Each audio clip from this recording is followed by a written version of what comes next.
യഥാർത്ഥ വലിയുകളായിക്കൊണ്ടല്ലേ അവർ ജീവിച്ചിട്ടുണ്ടാവുക. യഥാർത്ഥ ഇസ്ലാം ഉൾക്കൊണ്ടുകൊണ്ടായിരിക്കില്ല അവർ ജീവിച്ചിട്ടുണ്ടാവുക. അതിന് ഉദാഹരണമാണ് നമ്മുടെ ഓച്ചിറയിലെ ദാമോദരൻ എന്ന് പറയുന്ന ഒരു ഉപ്പൂപ്പ. അദ്ദേഹം ദാമോദരനായിരുന്നു എന്നാണ്, അപ്പുപ്പൻ എന്നാണ് അയാളെ വിളിക്കേണ്ടത്. പക്ഷേ ഒരു വിഭാഗം ആളുകൾ ഉപ്പുപ്പ എന്ന് വിളിച്ചു. കാരണം അദ്ദേഹത്തിന് നല്ല നീണ്ട വെളുത്ത ദാടി ഉണ്ടായിരുന്നു. ആ വെളുത്ത ദാടിയും നരച്ച മുടിയും ഒക്കെ കൂടി കണ്ടപ്പോൾ ഒരു ഉപ്പുപ്പായെ പോലെ തോന്നിയിട്ട് ഉപ്പുപ്പ എന്ന് ചില ആളുകൾ വിളിച്ചു. സൗകര്യാർത്ഥം അയാൾ അത് സ്വീകരിക്കുകയും ചെയ്തു. ചില ആളുകൾ അയാൾക്ക് ചായ കൊടുത്തു, വേറെ ചില ആൾക്കാർ പഴം കൊടുത്തു. അങ്ങനെ മൂപ്പര് കുറെ കാലം അവിടെ ഇരുന്നു. അങ്ങനെ ഇരിക്കുമ്പോൾ അദ്ദേഹത്തെ വിളിച്ചുകൊണ്ട് പോകാനോ അതല്ലെങ്കിൽ അദ്ദേഹത്തിന്റെ ശരീരമൊന്ന് തേച്ച് കഴുകി വൃത്തിയാക്കി കുളിപ്പിച്ചു കൊടുക്കാനൊന്നും ആരുണ്ടായില്ല. ചായയും അതുപോലെ തന്നെ പഴമൊക്കെ വാങ്ങി ഇങ്ങനെ എല്ലാവരും കൊടുക്കും. ആ രൂപത്തിൽ മാത്രം പരിചരിച്ചു. പക്ഷേ എല്ലാവരുടെയും കണ്ണ് അയാളുടെ റൂഹ് പോകുന്നതിലായിരുന്നു. റൂഹ് പോയി കഴിഞ്ഞപ്പോൾ പാഞ്ഞു വന്നു. എല്ലാവരും പരക്കം പാഞ്ഞു. ശൈഖന്മാരും മശായിഖന്മാരും ഖബറുൽ-ഉലമമാരും ഒക്കെ പരക്കം പാഞ്ഞു വന്ന് അദ്ദേഹത്തെ എടുത്തുകൊണ്ടുപോയി ദാമോദരൻ എന്ന് പറയുന്ന മനുഷ്യരെ പള്ളിയുടെ മുന്നിൽ, ആ ഓച്ചിറ ടൗണിൽ നമുക്ക് കാണാം ഒരു പള്ളിയുണ്ട്. അവിടെ ജുമാ നമസ്കാരമൊന്നുമില്ല, ഖബറടക്കലുമില്ല. ആ ഖബർസ്ഥാൻ ഇല്ലാത്ത പള്ളിയുടെ വാതിക്കൽ തന്നെ കൊണ്ടുപോയിട്ട് അടക്കി. എന്തേ, ഖബർസ്ഥാനിലെ പള്ളി കുറച്ച് പടിഞ്ഞാറുണ്ടല്ലോ. ഉപ്പൂപ്പയാണെങ്കിൽ കൊണ്ടുപോയിട്ട് പടിഞ്ഞാറ് എല്ലാവരെയും മുസ്ലിങ്ങളെയൊക്കെ അടക്കുന്നിടത്തല്ലേ മൂപ്പരെ അടക്കേണ്ടത്? പൊതു ശ്മശാനത്തിൽ അത് പറ്റൂല. കാരണം എന്താ, ഇത് ഓച്ചിറ പള്ളിയാണ്, ഓച്ചിറ ടൗണാണ്, നാഷണൽ ഹൈവേയുടെ തീരത്താണ്. അങ്ങനെ വരുമ്പോൾ ഈ ഓച്ചിറ ഔലിയ, ഈ ഓച്ചിറ ഉപ്പൂപ്പ, ഈ ദാമോദരൻ അപ്പൂപ്പൻ അയാൾ ഉണ്ടാവേണ്ടത് ഈ ഖബറിന്റെ ഈ പള്ളിയുടെ മുന്നിൽ തന്നെയാണ്. കാര്യം വണ്ടി പോകുമ്പോഴും വാഹനം പോകുമ്പോഴും പൈസ എറിഞ്ഞു കൊടുക്കാൻ സൗകര്യമാണല്ലോ. നമ്മളിപ്പോൾ ആളുകളുടെ സൗകര്യം മനസ്സിലാക്കണമല്ലോ. അങ്ങനെ ഒരു ഖബർ പോലും അടക്കാത്ത ആ പള്ളിയിൽ, ജുമഅയില്ലാത്ത ആ പള്ളിയിൽ, കേവല നമസ്കാര പള്ളി മാത്രമായ പള്ളിയിൽ അതിന്റെ വാതിക്കൽ കൊണ്ടുപോയി ജാറം കെട്ടിയിട്ട് അവിടെ ഈ ദാമോദരൻ എന്ന് പറയുന്ന അപ്പൂപ്പനെ ഖബറടക്കിയിട്ടുണ്ട്.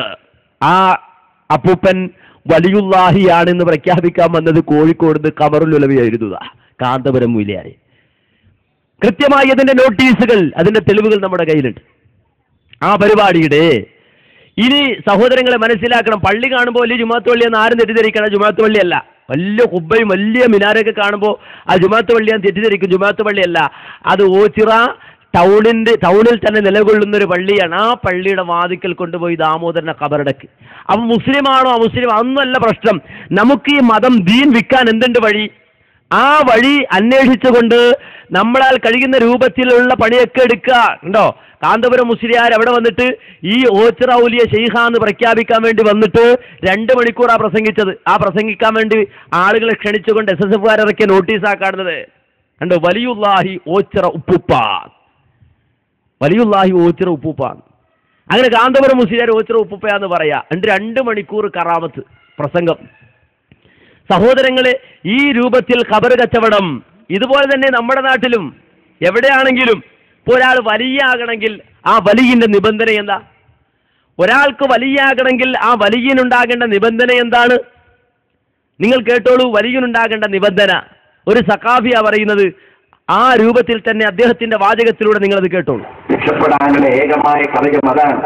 ബഹുമാനപ്പെട്ട അബൂ അഹ്മദ് അൽ-ഗസാലി റഹ്മത്തുള്ളാഹി അലൈഹി തന്റെ ഹീയിൽ എഴുതി വെച്ചതും അതാണ്. ആഖിറു സമാനായ കള്ള തരീഖത്ത് കപടന്മാര് അട്ടിപ്പ് വെട്ടിപ്പ് വേല വിദ്യകൾ ആകെ തരീഖത്തിന്റെ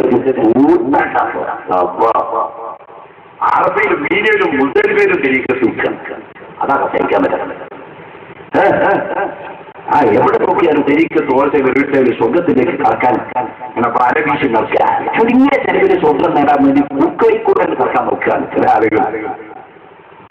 ആലോചിച്ച് നോക്കി 5 വക്കത്ത് കറക്റ്റായി നിസ്കരിക്കുക.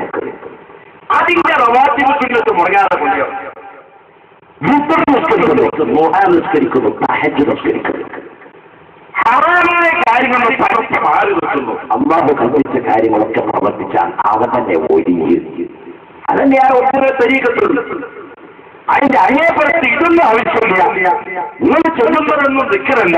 നമ്മളൊരു 3 ദിക്റുണ്ട്, അത് ചെല്ലിയാൽ മാത്രമേ നിങ്ങൾക്ക് സ്വന്തം കിട്ടുള്ളൂ. അല്ലാതെ കൊല്ലക്കണക്കിന് ദിക്ർ ചെല്ലിയതൊക്കെ ബാത്തിലാണ്. ആളുകളെ കേൾപ്പിക്കുന്ന പലജാതി വിദ്യകൾ. നൗദുബില്ലാ, നമ്മൾ അതിന് കുറ്റം പറയുന്നില്ല. കാരണം കുറ്റം പറയണ്ട, സത്യം പറയുന്നു എന്ന് മാത്രമേ ഉള്ളൂ. അത് കറക്റ്റായി നിസ്കരിക്കുന്നു. അതിന്റെ റവാത്തിബ് മുടങ്ങാതെ കൊണ്ടോ